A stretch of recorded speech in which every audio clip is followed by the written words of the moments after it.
Hi, so we're back and talking about month one with Halloween figs and the piecing. So first we're going to do the Rolling Stone block. So you've done all your cutting and you're ready to piece, but before we start sewing, I really think it's good that you check your seam allowance to make sure that you're taking a scant 1/4 inch, because with this block, when you look at this, there's a lot of blocks here and they all need to fit. I know. So you want to make sure that the blocks are going to turn out the correct size. And the fun about this quilt is that it looks really interesting with all these different sizes, but there are a lot of different sizes, so your blocks need to turn out the correct size, okay? So the way to help do this is to check your seam allowance. And what I recommend is to take 3 strips of fabric. So what I do is I cut 3 strips at 1.5 inches. I sew them at the seam allowance that I feel is correct, press them to one side on the back, and then I check that top middle seam.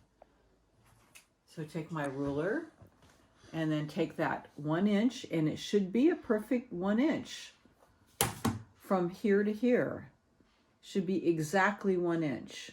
If it's not exactly 1 inch, so if it's too big, your seam allowance is too small. If it's too little, your seam allowance is too big, okay? So you need to fix it. You need to correct that. Otherwise, your block is either going to turn out too large or too small. So you say, well, what's the difference? If it's too big, I can cut it down. Well, if you cut it down, you're going to cut off points, okay? If it's too little, well, you can't stretch it. I mean, you can add on fabric on the outsides. I mean, I guess you can do that. But there's not a lot of filler blocks in here around each one. Once in a while there are, but there's not a lot that you can make adjustment with. So I really recommend that you do this at the start so that it saves you a lot of headaches and you can make adjustments along the way. Now, with that being said, we're making assumptions that you're cutting correctly. Make sure that you're cutting the correct size. Okay, so let's move on. Piecing. Okay, so the piecing on this is very, very easy.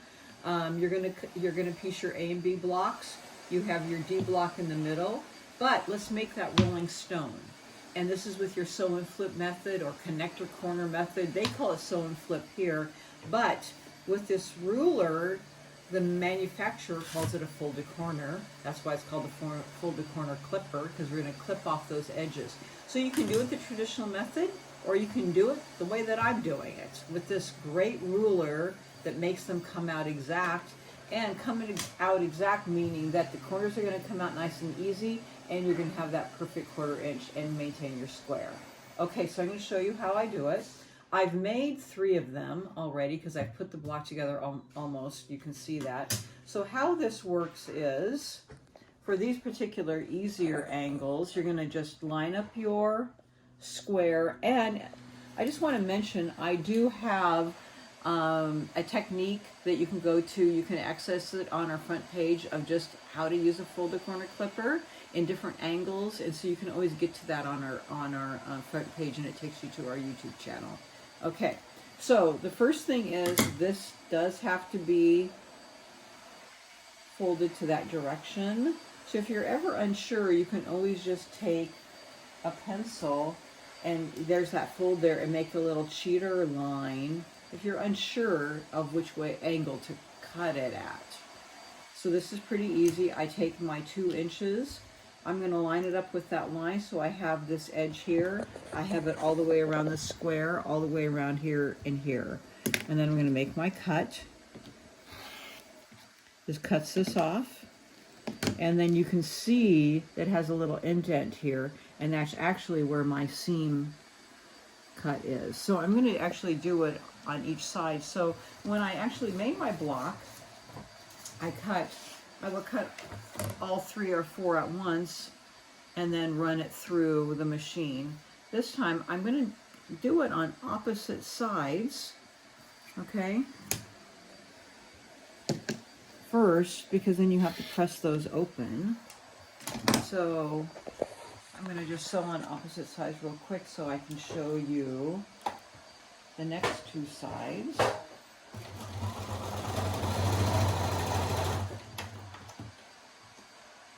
And you can pin these if you need to hold them in place when you're sewing.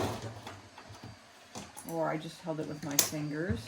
And then you're going to press this open towards the triangle. Just hold that open and press open. So now the reason I did this on opposite sides is because when you put on the next corner, you'll see that you're going to be cutting through that fabric that you just added. So here I'm going to be then again lining up my 2 inches all the way around, but you will be cutting through that fabric. That's why you needed to, I did the opposite sides first.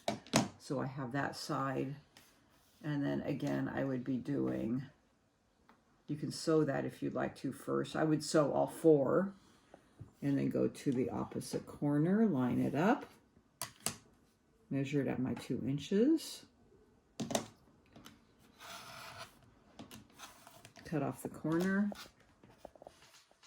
and then sew those, and then open it up. And that's what I did here. And then sew this on. Now, when I'm sewing this on, I would sew it from this direction so I can see where that intersection is. And then I just go a little bit below that intersection here so that I don't cut off that point when I flip that open. Okay, so I have pieced most of this block together. So this is the layout here of the block. This one would be in the last corner. So laying these out with the orange on the inside, and then I press out here, press in here, and then out. In here, out and in, and then they'll nest together when you do the final press. And then I want to talk one thing about pressing. I use either Best Press or Flatter, and then we sell these, and of course we sell all the rulers at the shop, and we do hopefully have you support the shop when you're buying your tools, and we appreciate that. And we sell Flatter and Best Press, and I do use that at the end after I've pieced my block together, and I like putting it in these little spray bottles, and we sell these at the shop too. And what I like about this, I have this next block piece, but it helps disperse the spray a little bit better than from the actual bottle. And I just really like what that does.